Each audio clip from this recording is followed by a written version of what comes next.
There are many games in the horror genre that will leave you quaking in your seat, but none quite like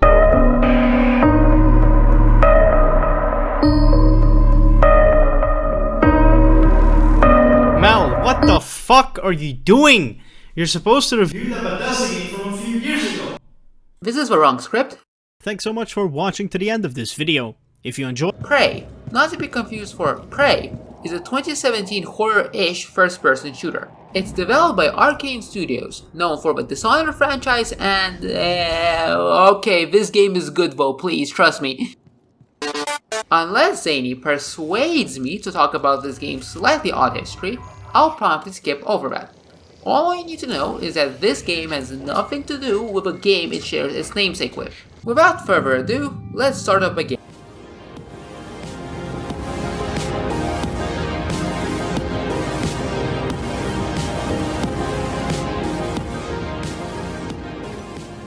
You play as Morgan Yu, Alex Yu's sibling. He has gotten you a spot as an intern at this international space corporation in the year 2032. How cool is that? Morgan doesn't seem to be much of a talker though. Don't look terrible. It's probably nothing.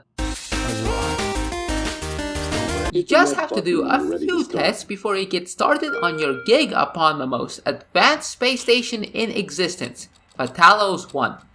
There's quite a few questions regarding the trolley problem. What would you do here? Now, for this next part, I want you to redraw the image as quickly as possible. My coffee looking awfully suspicious though. Good morning, Morgan. Today is Monday, March 15th, 2032.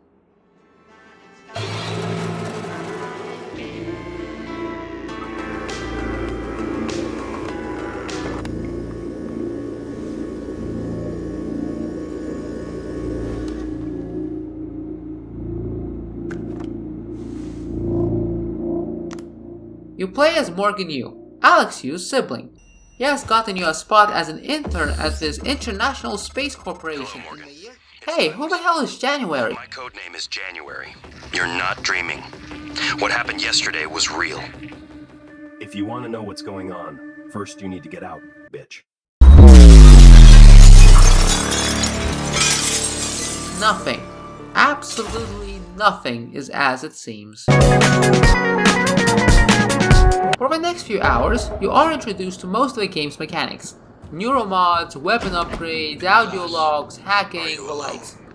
Your first goal is to find out exactly what your objective even is. These neuromods cause you to lose your memory. You stinky. Hello, Morgan. Tough day, right? If I'm talking to myself, it must be. Now, your memory's shot full of holes. I know. I'm sorry, but it's permanent. We've been testing a new kind of neuromod based on the Typhon organisms, mapping their neural patterns onto ours. Problem is, when you uninstall a neuromod, it resets your memory back to the moment you first put it in. That's why you forget. There's supposed to be a process to bring you back up to speed between test runs. But someone could just skip that part, turn a single day into your entire life. Well, that's exactly what Alex did. The question is, why? You're not gonna like what I have to say next. The game's plot is fine enough, even if it does feel like new threads are being added on a whim. However, if you go out of your way to find audio logs and read a bit, you can find quite interesting tidbits of lore scattered around Talos 1. It paints quite an interesting picture of this alternate reality where the space rates went very differently. Back to the plot. You do eventually get to watch the rest of that video, and here's what you find out. You're not gonna like what I have to say next. You have to destroy Talos 1. Morgan. Let me help you cause a big boom.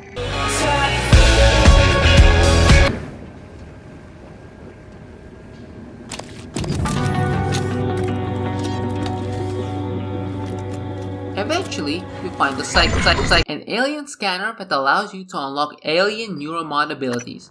You either rely on these powers or avoid them entirely, depending on your playstyle. Alex tries to explain to you exactly why you want these Typhon powers, but I was too busy scanning an operator, oops. Not everyone on the station is dead, fortunately. You're even given the option to save the survivors. They range from a lab rat to a very devoted advocate of your work.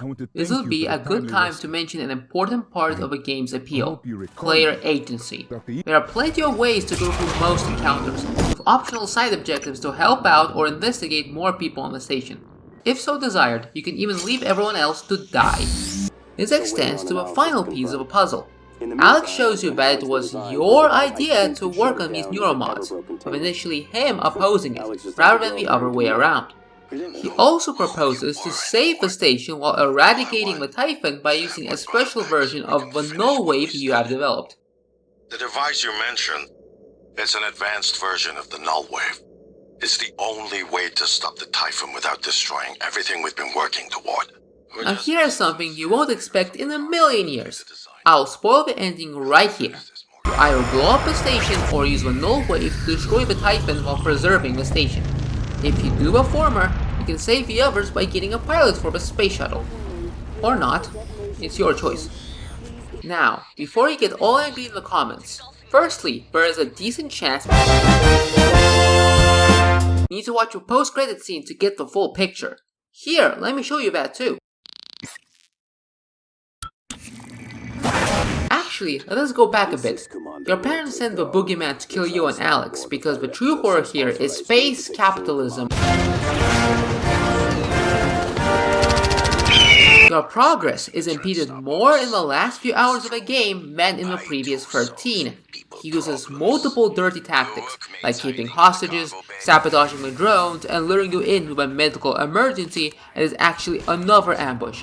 He also insists on calling you a rat. Too bad that it's preferable to knock him unconscious rather than kill him, as otherwise he will be deader than an independent Russian journalist. No matter what ending you decide to go for, January will end up hitting the hardwood floor. That is to say, I'll do it. You made the right choice. The terminal's linked up again. It should only take a few seconds for a signal to propagate through the coral and lobotomize every Typhon on Talos 1, including the big one outside. The rest of us should get away.